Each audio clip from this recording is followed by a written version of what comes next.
சனி பகவானால் குடிக்க முடியாத கடவுள் யார்? ஒரு நாள் தேவர்கள் அனைவரும் ஒரு சபையில் கூடியிருந்தார்கள். அப்போது சனி பகவான் வந்தார். அவருடைய வருகையை பார்த்து சிலர் நடுங்க, சிலர் பணிவுடன் நமஸ்காரம் செய்தனர். அந்த நேரத்தில் நாரதர் சிரித்தபடியே ஒரு கேள்வி கேட்டார். சனி பகவானே, நீங்கள் யாரையும் விட்டுவிடாமல் உங்கள் துரோபத்தால் பாடுபடுத்துகிறீர்கள்.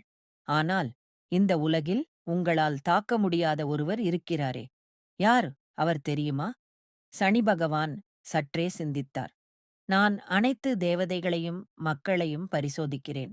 என் நேரத்தை வந்தவுடன் அவர்களின் கர்மம் எதை காட்டுகிறதோ அதற்கேற்ப விளைவுகள் தருகிறேன்.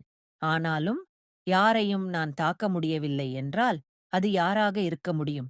அப்போது நாரதர் புன்னகையுடன் சொன்னார். அது விநாயகர். ஏனெனில் ஒரு விநாயகர் பூஜையை ஒழுங்காக செய்தால் சனியின் தாக்கம் குறைகிறது.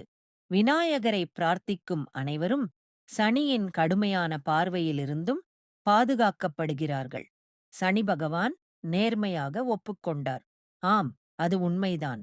விநாயகரை மனதார பூஜிக்கிறவர்கள் தங்கள் கர்மத்தை நேர்மையாக சரி செய்கிறவர்கள் மீது எனக்கு கூட தாக்கும் சக்தி குறைவாகவே இருக்கும்.